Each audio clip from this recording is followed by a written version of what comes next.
writers, you're listening to the Kobo Writing Life podcast, where we bring you insights and inspiration for growing your self-publishing business, coming to you from Kobo's headquarters in Toronto. Hi everyone, and welcome to the Kobo Writing Life podcast. I'm Stephanie, and today we have a very exciting episode. We have a Kobo in Conversation that was hosted by Marina. That's me. So Marina got to talk to two authors, Sally Thorne, author of 99% Mine, and Mhairi McFarlane, whose book, Don't You Forget About Me, debuts in July in North America. But Marina, can you tell us a bit more about what you guys talked about? Yeah, so this was a super cool opportunity to have both of them come into the office in Toronto. We got to sit down and talk about both of their new releases. We talked a little bit about the themes that are in both of the books. So family, the romance tropes that they had in the stories. We talked also about their publishing journeys. And we had a really fun romance lightning round where we got to ask them everything about their romance preferences, including casting their main characters. It was super, super fun. Lots of fun. It was. We got lots of truths in that. Lots of giggles. Lots of giggles. We have to say. Yes. Lots of inside scoop. I really hope you enjoyed this episode. It was super fun to record. And without further ado, here they are. Welcome, everyone. This is a live recording of a fireside chat at Kobo HQ in Toronto. We're here with two lovely authors that came to visit us. We have Sally Thorne and we have Mhairi McFarlane. You can clap. So just to go in order, so Sally Thorne is the USA Today bestselling author of The Hating Game. She spends her days climbing into fictional worlds of her own creation. She lives in, is it Canberra? Canberra.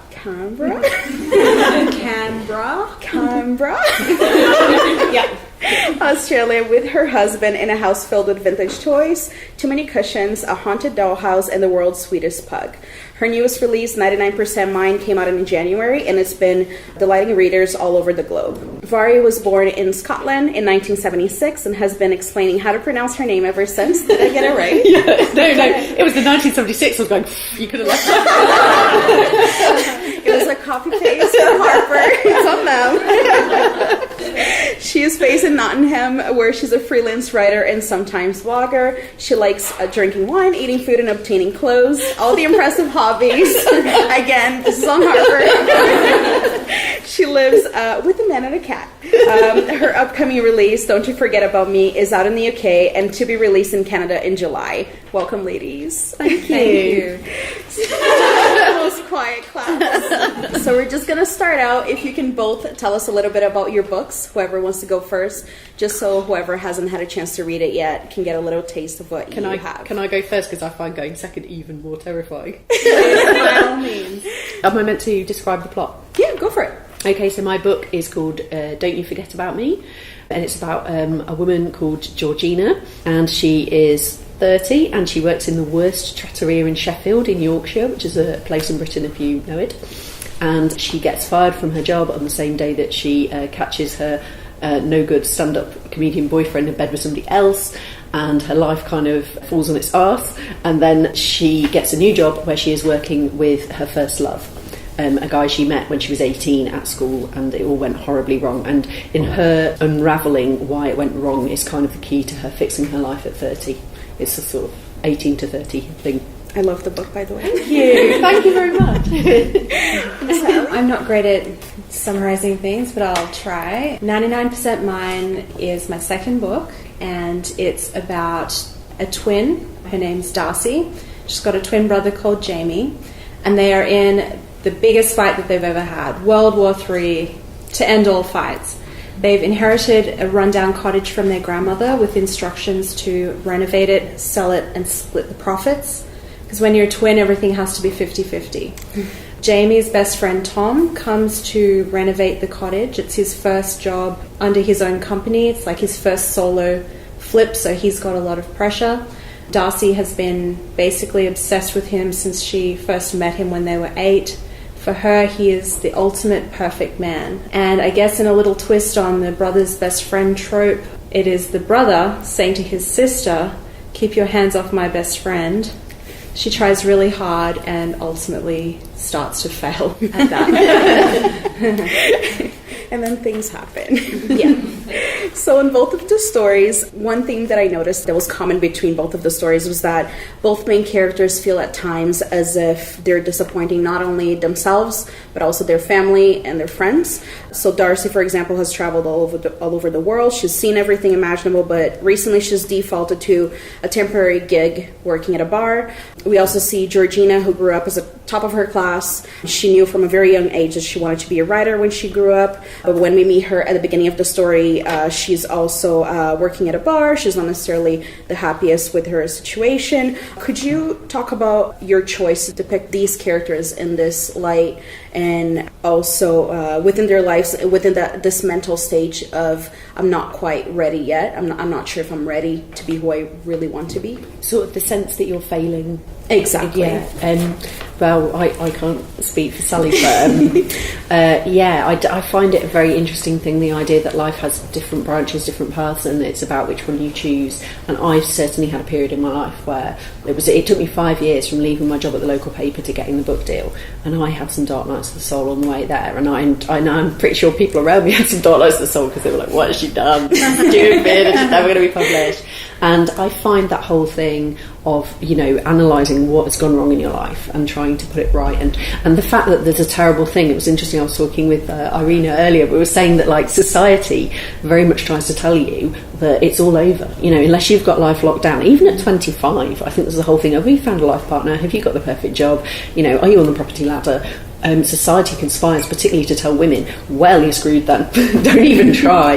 And I still feel writing women who are in that kind of flux phase a lot of kinship with it, and the sense that people don't really help you always, like that you get a lot of criticism and you get a lot of judgment. Does that resonate with your heroine? Yeah, I think that our books are like a nice pair in a way, like they sit nicely on a shelf together, and I'm the same way. I think that I just really related to this feeling of, it is so hard to put yourself out there and like declare a dream or declare a passion, and also risk failing in that in a really public way.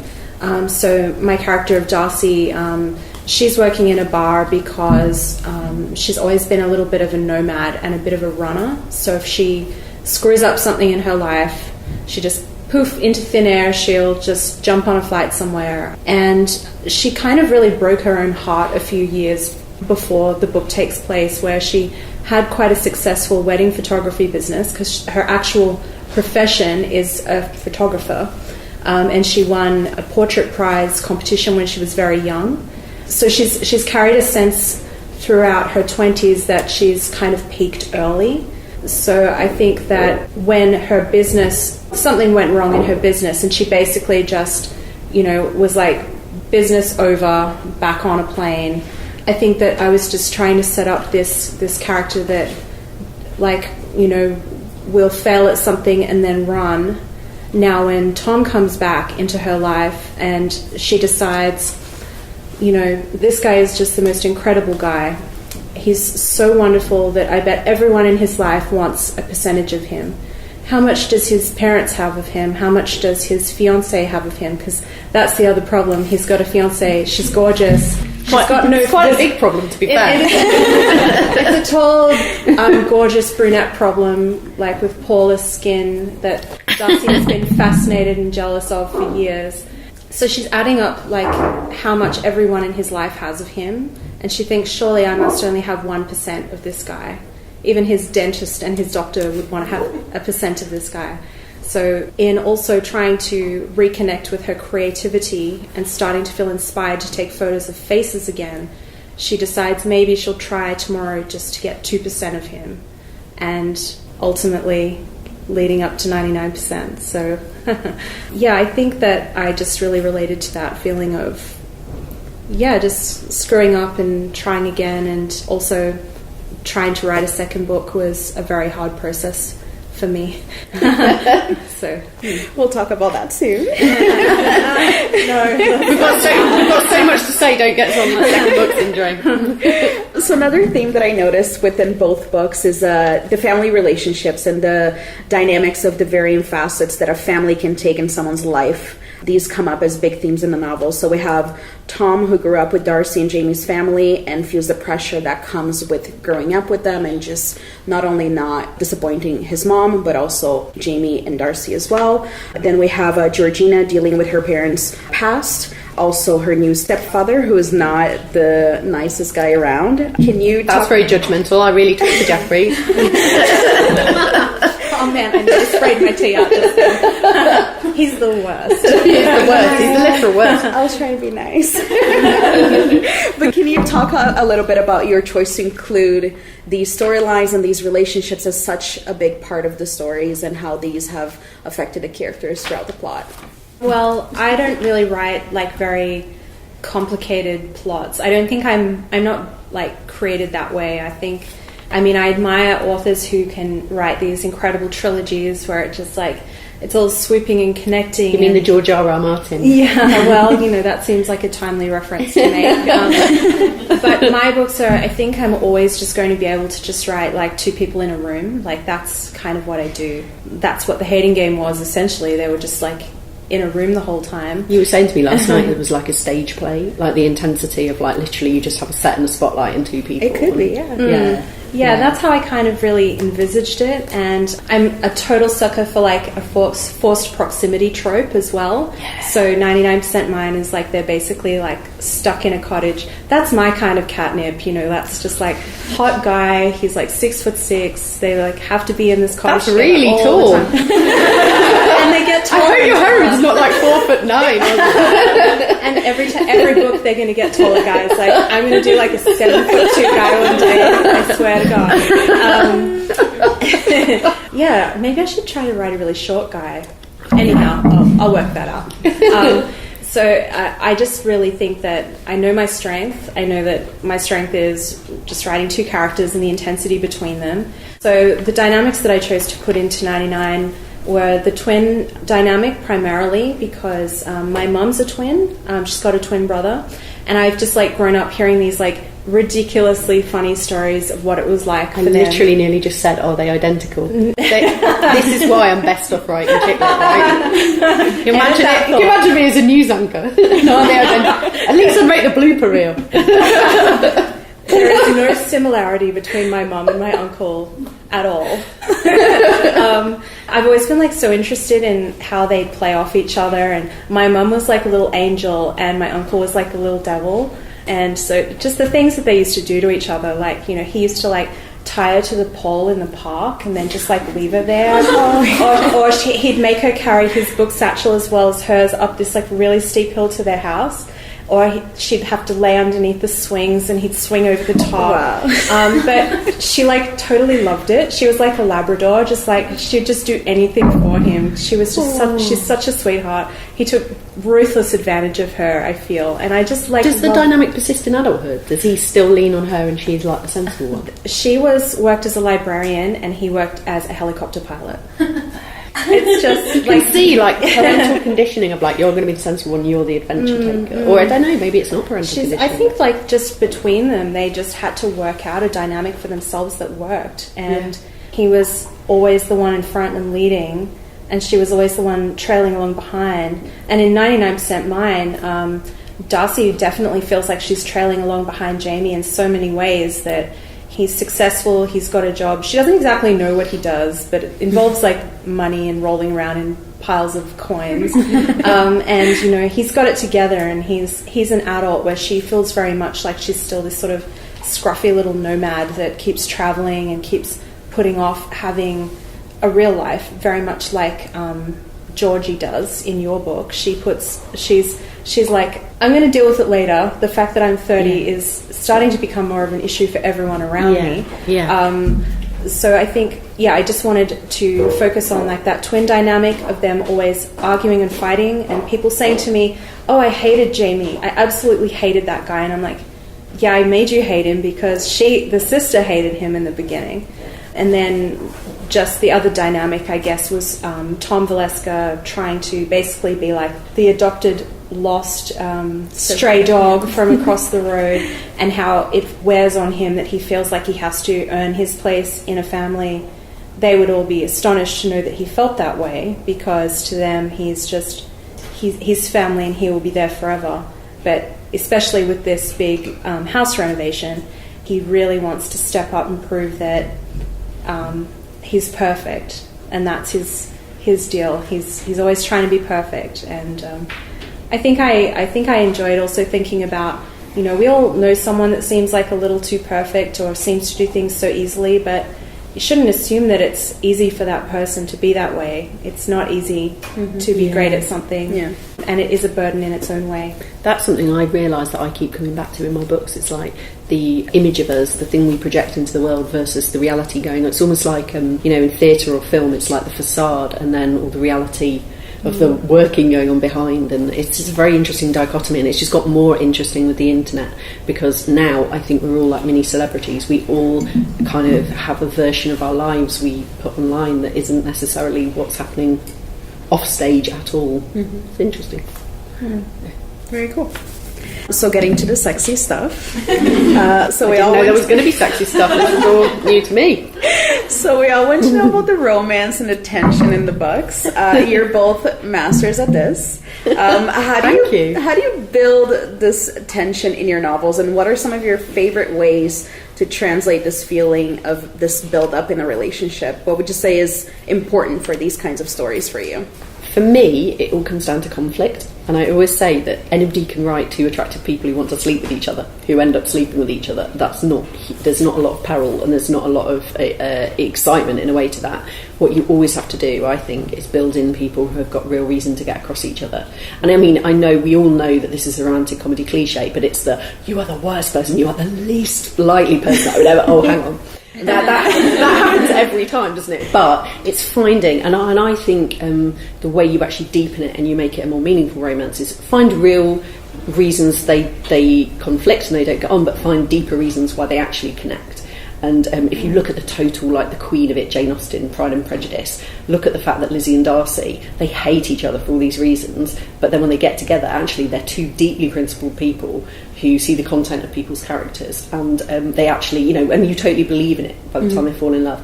I think that's where the heat comes from, and I think it's always that you on the outside are like, I can completely see why you would be amazing together, but you can't see it, and make the reader believe that they wouldn't see it. Because again, that's kind of the trick of it. I think that normally two people who are exactly right for each other meet in real life, and the first date goes great, and they're together by the second. In a rom-com, obviously, you're playing that game of you can see it, but they can't. Great answer. Thank you. I was that's a bit of a ramble. I'll just cut that short. Can I please borrow all of your answers? I think that my first book, The Hating Game, was a better example of like a rom-com type setup, in that you could see straight away, I think that had an inbuilt, you want the reader to say, oh no, here it comes. And so when they are sniping at each other and then a promotion is like dangled above them, it's like, you just know it's like game on. So that's a really helpful way, if the reader always has it in the forefront of their mind that this is the problem and it keeps coming up. Yeah. And how are they going to get past this? Yeah. In terms of building sexual tension and things like that, I'm a big fan of a really slow burn, so that's my jam. So the way that I try to achieve that is just by trying to make the reader feel like what it's like to be in a room with someone that you find deeply impossibly attractive, and they may not even be the most conventionally attractive person, but to that character they're so attractive. And so I just try to focus and almost wallow in those noticing every detail about that person, and just making it quite sensory in terms of feeling their presence and feeling just what it is like to be with that person. And that's probably fairly easy for me to write. That's what I can do. It's a little more difficult when I have to get to more real life, real world problems. And for 99% Mine, one of my favorite things that I wrote in the book was that, probably one of my favorite characters in the book, it wasn't even really a character. It was Darcy always imagined when she met Tom as a child that he was some sort of almost like an enchanted prince.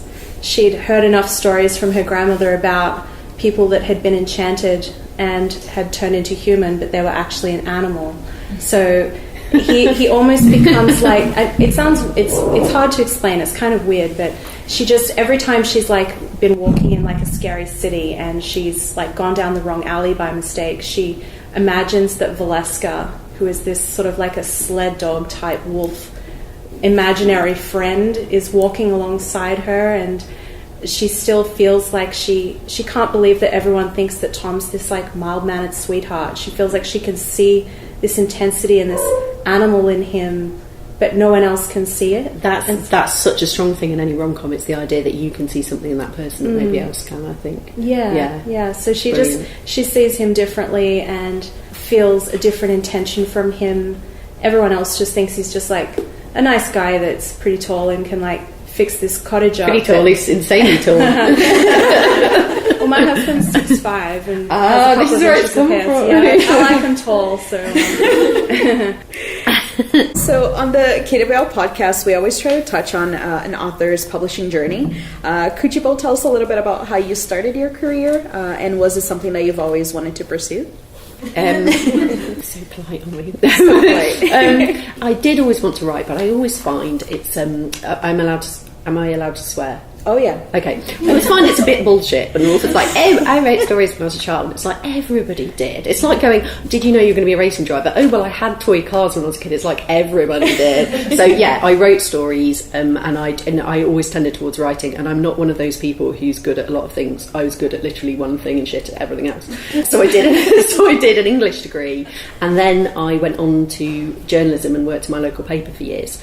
And I never ever thought about writing a novel. And I idolised Marion Keyes, and I went out to Ireland to interview her. And honestly, there was no penny drop at any point about I could maybe do that.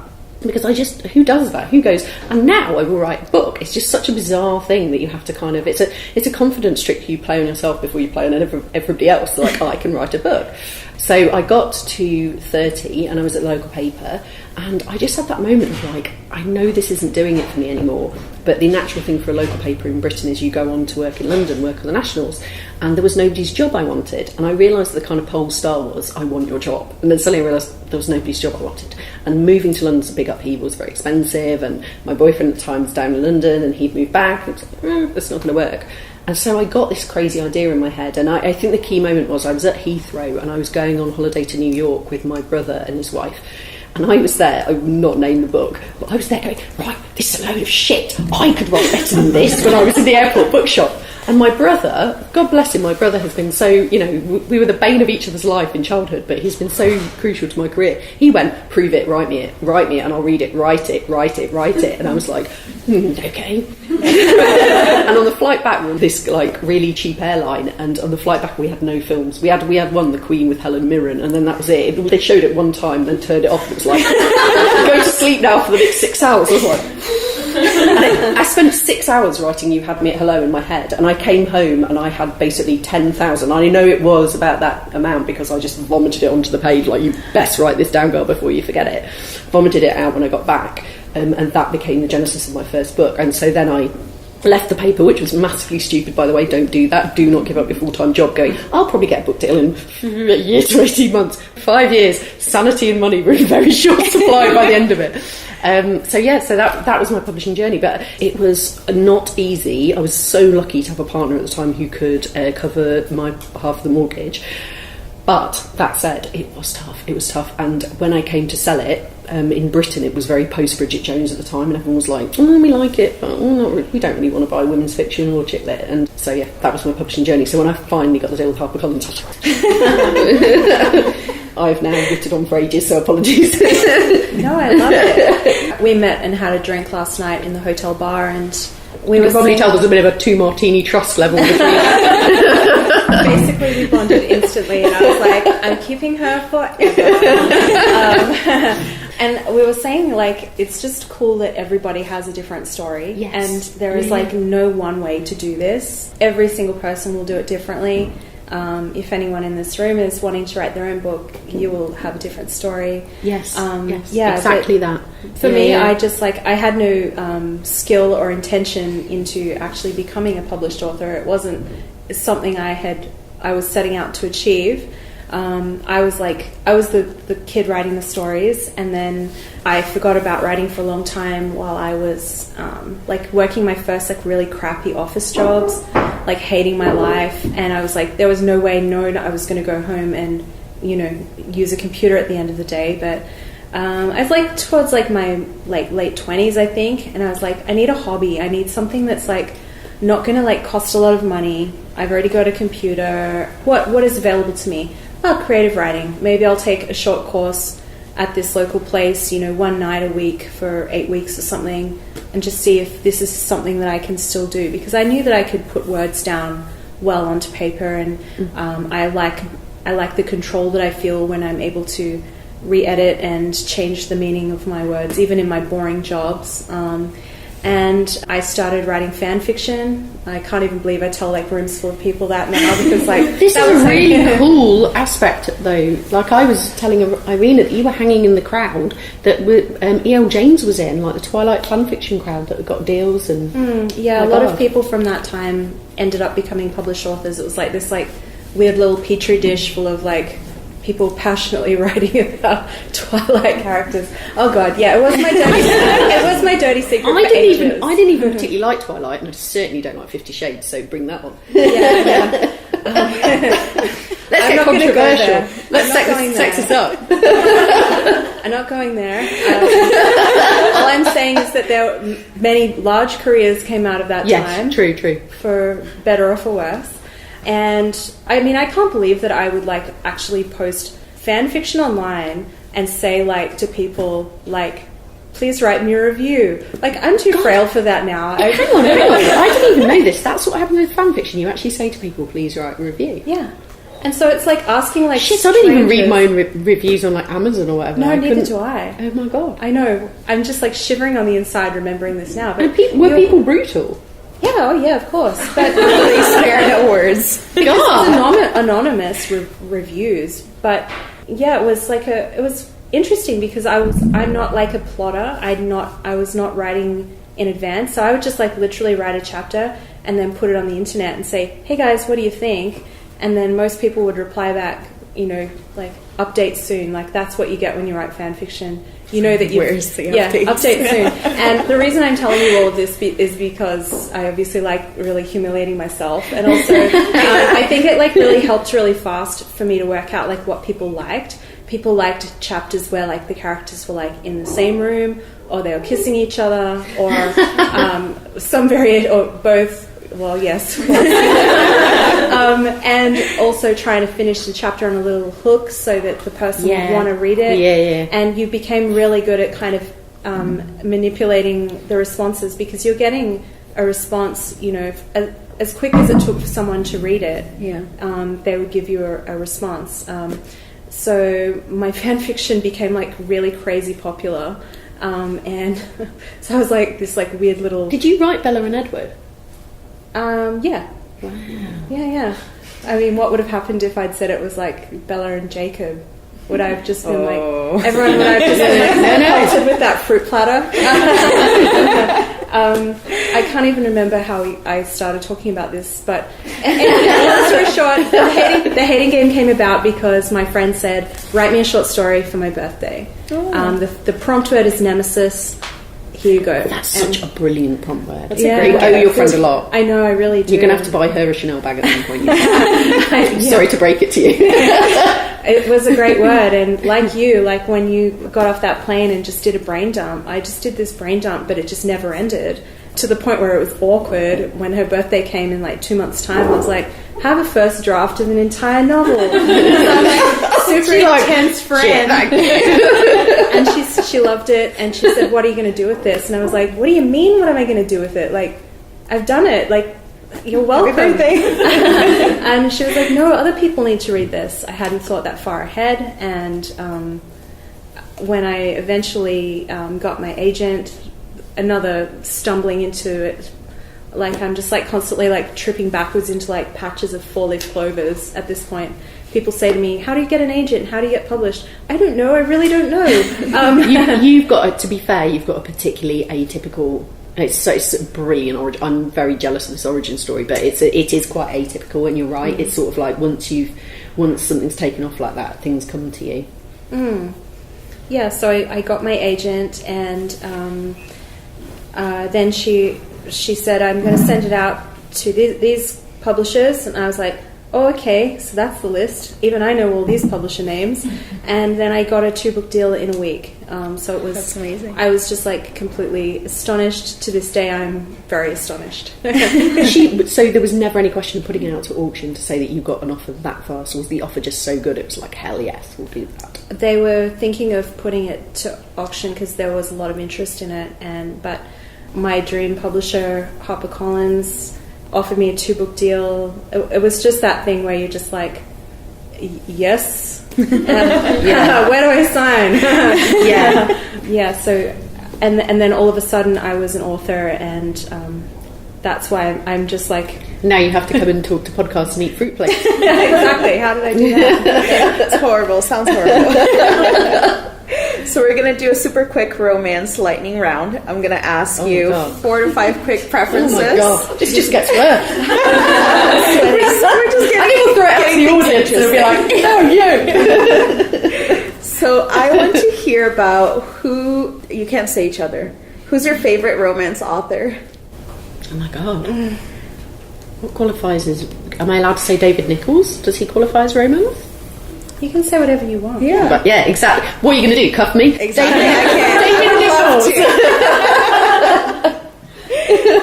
For me, Christina Lauren, not only because they're my friends, but because they just consistently deliver a book that is going to give you like the heart fluffies and the feelings and the sexual tension and the plot and the character arc, and it's like a one click for me. I will never need to read a back cover. I will just always get their book, and I will always. Do they write as a team? They write jointly? Yeah. I just recently found out they're 2 people. Yeah, they're 2 people. Yeah, so I'm just in awe of it. Like, I would like to listen to a podcast from them about how does that work then?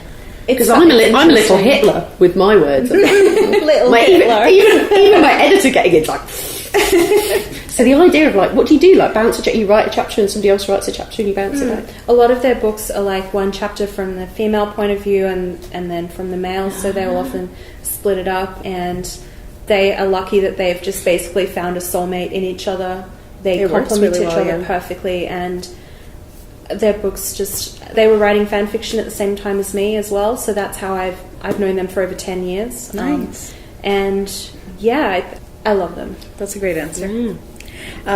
Favorite trope? I think we already talked about this. Well, I'm using it in book 6, but I am using I don't know if anybody here has seen To All the Boys I Loved Before. Yes. I am finally using the fake relationship. So brilliant. And also, this is a secret for the room and the podcast, but one of the big questions, and it's so prosaic, but one of the big questions with romantic comedy, I think you mentioned about proximity, is how do you keep putting 2 people who don't want to be in a room together again and again and again? And it sounds like, oh yeah, you can do that easily, and I feel the master of that universe. Actually, it's quite hard, because by book 6 or 7 you've probably used all the reasons. Like beyond you're in the same office, you've used all the reasons. So the brilliant thing about the fake relationship trope is not only do you have to spend time together, you have to mime that you're in love, and that's bloody perfect, frankly. That's my favourite.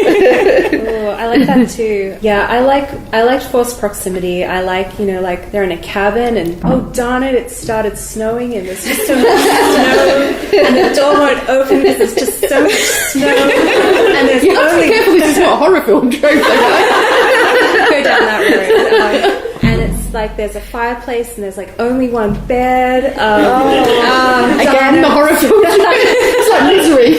Oh, where's your mind going? I don't know, Sally. It's the British mindset. It's dark. All right, next one. Who would be in your heroine girl gang? Ooh. If you had to combine a girl gang. Hang on, so is that heroines you've written or heroines from popular culture? Let's do popular culture. Anything is valid. I've already mentioned Pride and Prejudice, but Elizabeth Bennet for me has to be up there. Like the combination of charm and intelligence and the way that she... I mean, my God, how modern a heroine does she feel our times? I mean, I don't know if I'm meant to slag off E.L. James, but when you look at Anastasia Steele versus Elizabeth Bennet, you just think, my God, we're going backwards. What's happening here? Sorry, I got a bit political. Which heroines do you like? I like Elizabeth Bennet. My favourite Austen is actually Emma. I think it's just like such an incredible rom-com, and you could feel how much she loved writing it. And I mean, I just love that dynamic of her and Knightley, and how he's like the only one that she can respect and like take his opinion like to heart. I would have Emma on my girl squad, just because I feel like if she was in your corner, she would be all the way in your corner, and she would have your back, and she would like trash talk all the other village girls. We just bitch about them and walk around arm in arm a lot.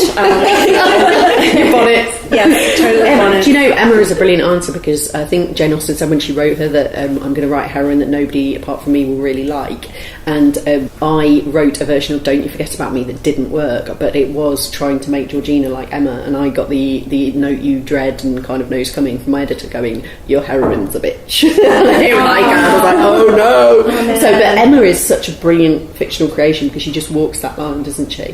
Like she's got everything going for her, so in a way, why would you sympathise with her problems? But you know, the way she develops her is just amazing. So, yeah, it's incredible. Like you shouldn't like her, but you do. No, and Knightley's kind of her conscience, isn't he? Whereas the badly done Emma. Oh my god. Oh, dagger to the heart, that one. Dagger to the heart. Last one. If you were to cast your main characters, who would you cast them as? There's actually, funnily enough, she's played Emma in a BBC adaptation. She's an actress called Romola Garai. Oh my gosh, that's my favourite. That's my favourite adaptation. Yes, it's mine too. Did you see why we bonded? Okay. I thought you were all going to go Romola Garai. No, Which funny, to be fair, a few people are doing. And then Johnny Lee Miller was just like, yes, he was totally amazing. Tonight, because our hotel rooms, we found out, are actually next door to each other. Why are you giving away all our secrets? Amazing. So she would be, and then there's a guy for Lucas. There's a guy in Britain who stars in a show called Poldark. I've not really watched it. It's a bit of a... Oh, there's a reference in the book. Yes, I did. Yeah, I was that on the nose. I was like, let's just say that he looks exactly like the guy from Poldark. But he's just insanely ridiculous, out there handsome. And I just thought, he would be right. He would be right. We're going to add these photos to the article on the blog. Yeah, perfect. Link in the notes. Aidan Turner, I think he's called. I will find him. Just pull that name out of my memory. I think we're all like taking our phones out. For my main character of Darcy, I think I would convince the singer Halsey to try her hand at acting, because for me, she's just like that gritty, tough chick that's got like this big soft heart underneath it all. She's got the look. I was listening to a lot of her music when I was writing. She's just like got such a like razor sharp edge to her, but you know that that's not her. It's just a front. As for the guy, I always find it harder to think about the guy, because whoever I say is going to be wrong. Like, you know, whenever this conversation comes up online, it becomes this big... Do you know what somebody said to me on Twitter the other day about my fourth book, Who's That Girl? It features a famous within the book actor. And a woman asked me, like, who would you have? And I said, Kit Harington from Game of Thrones. And she went, no, not who I was thinking at all. Okay, well, you're the expert. Why did you even ask me? Yeah, that's pretty much why I'm like, I've been burned before from answering this question. I don't know, like someone with kind of like an Armie Hammer look, maybe, kind of like tall and like good looking, but like realistic good looking enough. Yeah, I've seen someone in the crowd that's just like, someone like him. He might be a bit old. Does he have a younger brother? Let's look into that. I'm happy to take suggestions afterwards for me too. I love Armie Hammer. Yeah, he looks like he'd be a good hugger, doesn't he? It looks like he always wears like a sweater that smells really clean. It just folds you in and locks you in. And, like Tom Fleska's a really good hugger in the book. I love a hugger. That's awesome. Anyhow. So just to wrap up, what's upcoming for you guys? Is there any new books that we should be looking forward to? I think I've probably gone already with that. Yeah, book 6. So the whole idea of the relationship trope, and it's set in Manchester, which is where I set my first book, You Have Me Hello, which is a city that is very dear to me. Probably in the room you would know it from kind of Manchester bands and things like that, like just north of England. Well, I was very lucky enough to be offered another 2-book deal which was amazing. I hadn't thought that far ahead, so I was like very surprised and astonished, as I think you're all getting by now. I'm like constantly like astonished and like, wait, excuse me, what was that? So I finished my first draft of my third book. I'm so glad that it came easier than my second book, which was like we didn't talk about second book trauma. It's real. It was a hideous ordeal where I just basically, it was like me versus me in like death cage for like a year and a half, like slamming my own face into the concrete. And so I'm pleased to report that I didn't have that experience this time. I wrote my first draft fairly quickly. It's too early for me to say what it's like really about or what the trope is, because it's whatever I write, it's going to all change, but it's just going to be, it's a standalone. It'll just be weird and cute and funny and sweet and sad, and it's got some tortoises in it. And I'm sold. Yeah, so that's all you just wish me luck as I continue on. And, yeah, we'll all be rooting for you. Thanks. And lastly, what have you been loving lately? Any books, movies, music, TV shows, anything that you'd like to share?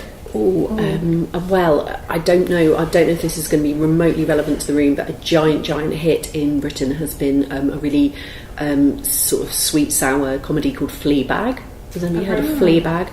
Oh my god, like if you can find it on iPlayer or wherever, find These it. links will be on the blog. Yeah.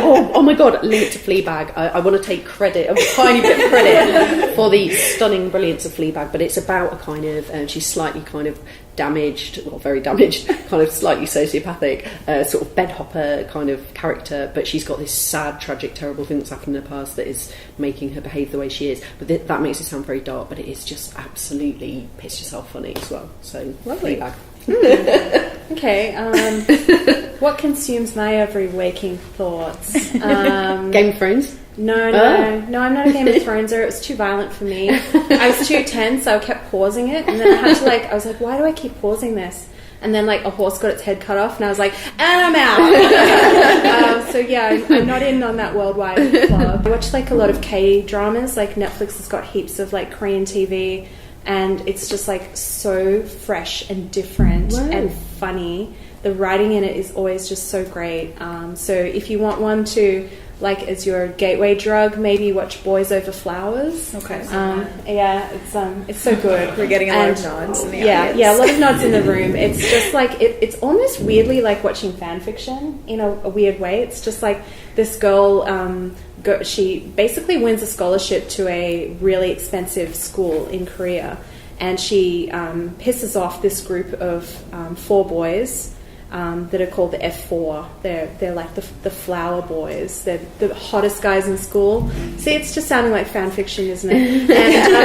And then the leader of them just starts to become fascinated and torment her in many ways that are not very cool. But yeah, it's once you get in it, you'll just be laying on the couch forever. Just it's my kind of series. Yeah. So. Do we have any questions from the audience? Anyone want to ask anything? Elizabeth? So you've talked a little bit about that second book hump, but do you have any other tactics or stuff when you're having writer's block and you're not really sure where else to go with writing? I have a theory about writer's block in that it's not that I don't think it exists, because the macho male thing is to go, it doesn't exist, you're just being a wimp. I think it does exist, but I don't think it's writing block, I think it's plot block. And I think that I have this has happened to me so many times, I've just hit a wall where I can't carry on, can't work out what it is. And Joss Whedon once said, that he was doing a script punch for somebody, and he said, I'll tell you what your problem with Act 3 is, because Act 3 was basically what they asked him to fix. Your problem with Act 3 is Act 1. And that is what I always find. I always think that to myself when I'm having a problem. Your problem with your Act 3 is your Act 1. And whenever I'm I cannot go forward, I track back to where I made the mistake, and that's how I unravel it. But it's so easy to say when you're not dealing with a specific problem, but when you are, oh my god. And I live about 45 minutes walk from the city centre in Nottingham, and I do a lot of walking in and out of town, because I actually don't think without the walking and mild insomnia I would write, because those are the times I fix problems. But you just have to kind of let it. happen, and then it's like a marble rolling down in like some kind of kid's toy where you go ding, oh my god, he should totally work at the same office, and then when they get the promotion, like you figure it out like that, don't you? And it's the thing is, when you get the finished book, like we were having a really interesting conversation last night about how intimidated you can get by the writers, always forgetting, even when you write yourself, you're looking at a finesse final draft where they fix all that shit, but every time you look at it, you're like, how are they so perfect? They get it so right, and I get it so wrong. Because I'm reading Don't You Forget About Me at the moment, and I'm just like, I retire. It's just like, I don't do a lot of reading while I'm writing, and you're reading like your perfect final version, and I'm just like, can't do it no more. Too good. Meanwhile, I went back and read all your 5-star reviews on Goodreads last night after I turned in, and there was some line about when he kissed her, like a description of kiss. I was like, if that is any indication of the quality of the whole thing, I'm just not even going to read it. I'm like you, the beheaded horse in Game of Thrones. It's like, I'm out. I don't want to be intimidated. Well, I've like writer's block for me is like, it feels like a real thing. I'll talk to you more about this later, about how to like unstick myself. Something I do is I'll open like a blank document and then I'll write something deliberately terrible, and I mean like terrible. It's always like something like a Regency or like historical, where they're like both like shouting each other's names on the top of a cliff, and then the names change and get a wrong like halfway through, and there's like lurid descriptions of like the clothing, and he's always wearing like slacks, and it's like set in the 70s, and they're like denim slacks with a denim jacket, and then it gets like repulsively erotic, you know, like so gross. And as I'm writing it, I'm like, and then when I finish, I feel a little cheered up because I'm like, well, I can do better than this, surely. And then I'll return to the real draft, and then I'll start going. So I've got this gross collection of just the worst stuff ever. So that generally cheers me up. One day you might send one of those files by accident. Be careful. And she'll be like, this is genius, we're definitely publishing it. Like the start of, is that like the start of a book or what? Yes! We've got to go now. God damn it. That's amazing. Any other questions? Anyone want to ask anything? What are some of your favorite rom-coms? Books or movies or any? Like movies, TV shows.